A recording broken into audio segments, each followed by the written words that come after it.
Hi, I've been asked to talk to you about some of the conditions you might expect to find here in Chiapas for your next visit. The physical conditions of the people and some of the education situations that they'll find here. Also some of the spiritual needs, the way the families are set up. Also just how people feel about our arrival and some of the ways you might expect to see them reacting to you.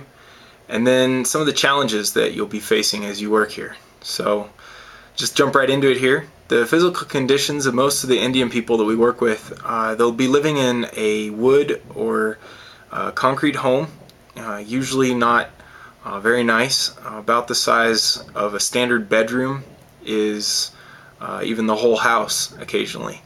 A lot of times they'll build one house and then, or one building that will have the kitchen in it, and then the next building over that they build will also have a bedroom in it. It's just kind of one addition after another of small buildings built all next to each other. So the homes are very low income in what would be our opinion.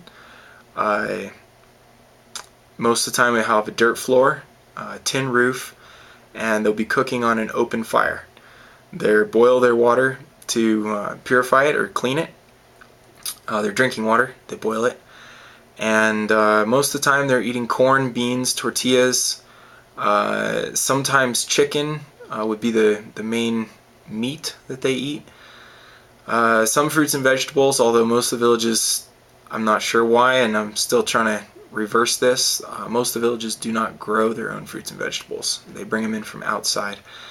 And then a lot of times they'll also have eggs and, your standard breakfast ideas like eggs and beans and tortillas and quesadillas and things like that. So as far as the sleeping conditions, usually they sleep on a couple pieces of wood that are stacked on blocks, or else a piece of cardboard on the floor.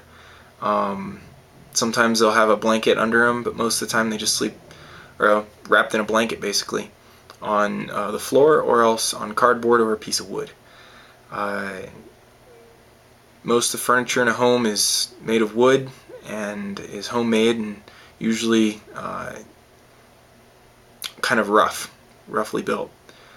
The medical conditions for the people in the homes in the villages, a lot of times there's a government village physician, and that provides decent medical care.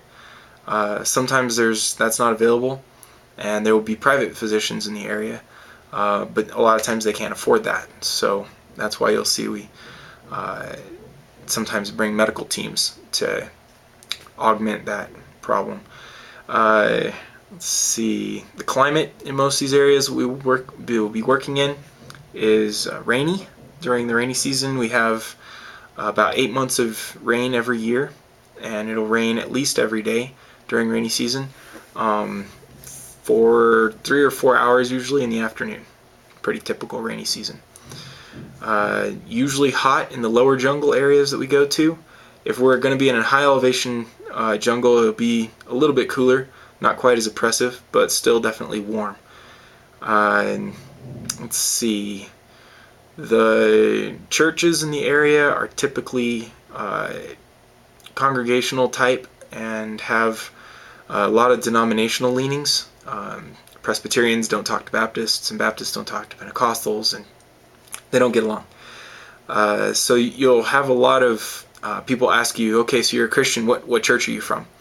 And usually I try to go ahead and tell them I'm from such and such a church, and then point out in the same sentence even that, and this brother here that I'm working with, he's from a different church, and that sister over there that I work with, she's from another church. And this tends to show that we can work together as Christians. We don't need to fight over territorial domain and things like that. As far as anything else in the village, most villages will be accessing by dirt road. Sometimes there's paved roads to the area, just depends on the village. Some villages that we work with, you'll hike in, and you will be alerted ahead of time if you're going to be hiking into a village, so you bring the appropriate footwear. Spiritual needs and the state of the family in the home is Sometimes just depends on the area. I've found some that are just really get along well, and the family is strong. The husband and wife communicate well and are uh, evidently or obviously affectionate with each other. Um, as a whole, Indian people are less outgoing and physically touching as Americans are. That we're far louder and more physically affectionate, even just with friends. And these people are less, and so the signs and the symbols that you'd see are, little touches and things mean more. Um, Most families are very strong, though. There's very little abuse among a lot of the area. Well, outside of alcohol, if there's alcohol in the area or it's a problem in the area, then you'll see a lot of abuse for the women. But most of the time, in the areas I work in, you've seen strong families that are doing very well just because of the way that the culture works. Family is important and is taken care of. Spiritually, the Chols and the Toholabals are very open to the gospel and very open to the concept that we have a spiritual self. And the Sokes are far less. They're very closed and apathetic, don't really recognize the spiritual self and a future eternal need for some connection with a God or someone greater than themselves. Most of the time we're working with a Catholic area, and Catholicism here is being defined very loosely. Most of the time that would be actually a syncretist Catholicism that has been mixed, basically mixing Catholicism with the animistic and natural beliefs, the witch doctor beliefs of the people before the Catholic Church came in. And so most of the time, even to say that it's a Catholic area that we're working in is not accurate. They call themselves Catholics, but the Catholic Church as a whole would not recognize this as Catholicism. So the people on the whole are going to be outgoing. They're going to want to talk to you. They're going to want to ask you about how to get to the United States and how do I get my visa and how do I sneak across and can you help me? Most of the time they want to go to the United States and see the big world that they've been presented to on the television, and they want to know more about you and your family. A picture of your family is great. I carry a bunch of presentation cards in my wallet with just a picture of my family, my daughters, and they get to talk to you about, oh, this is your big brother and your little brother, and they want to get to know you and your family and who they are. The kids will be a little shy at first, unless it's an area that we've already worked in a lot, and in which case you're likely to get mobbed as you get out of the vehicle.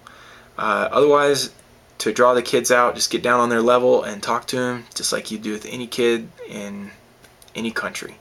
Just start showing them weird things that they've never seen before. A little, show them your Leatherman tool, and ladies, show them your camera, take pictures of each other. They love that. Some of the biggest challenges you'll go through here are dealing with the illness that you likely will catch while you're here. You get some form of antibiotic, an amoeba or a parasite of some kind, and you're going to have to be ready. You're going to get sick. You're working in an Indian village. If they offer you food, you will take it and eat it. This is part of being accepted and part of showing your acceptance, and that you do not consider yourself better than them, or that you can't eat their food because it's not good enough for you. So if you're offered food, eat it. And if you get sick, that's part of being here. And I have medicine will get you better again, but that's one of the challenges you'll face, is that you're likely to get sick. The other challenge would be discouragement, that you'll see that you feel like you can't speak with them or communicate the gospel. First of all, the materials that we distribute are based on God's Word. And if you are distributing God's Word, if you're giving the people God's Word in their language, in a format they can access, like audio if they can't read, or video if they don't understand a lot of this, a lot of the concepts being presented in audio. If you are giving them God's Word, then you will have results. It might not be today, it might not be tomorrow, but you will see results in the long run. because God's word He's promised us that it will not return void. Where we give His word, we will see fruit. And you might not get to be the reaper, and you might not be the one who waters, but you might be the one who sows. And Paul tells us that in the sowing and the reaping and the harvesting, he equally rejoices. And that is where you can rejoice, is that you know you are giving out God's word, and so your heart can be excited and happy just because of that. I know you can't communicate a lot of times. I don't communicate very well a lot of times, and I've been here my whole life. At the same time, a smile and a hug, it does a lot, and you showing that you are interested in who they are opens a lot of doors. Try to learn their language. Try to learn bit words here and there. Hello, goodbye, how are you, God bless you. Things like that really do a lot for bridging the gap between the communication barrier. And at the same time, these are the opportunities you have to learn how to interface with a different culture and a language that you don't understand, and how to have an impact in their lives without them understanding you necessarily. We have a chance to give them God's word. And a lot of them that are Christians already are going to be super excited when you start giving them God's word in their language. Imagine if you only had, a handful of pages from the Bible, and that was all you've ever had experience with, because that's all you really have ever understood of it. Maybe you have even an accurate understanding of salvation, but all you have of the gospel itself is a few pages that you can get by with. And somebody walks in and hands you the whole Bible in a format that you can understand. And 20 years of your life, you've been waiting to hear the whole story. And this is super exciting. I've had people, crying, putting on the CD immediately in their home. I've had other people who've not been interested, and this is how it is. And you're going to see some that are just closed to it. But the ones that are open are very, very exciting, and it's great to see. So I'm glad you're coming, and I look forward to seeing you, and be there at the airport, pick you up. Bye.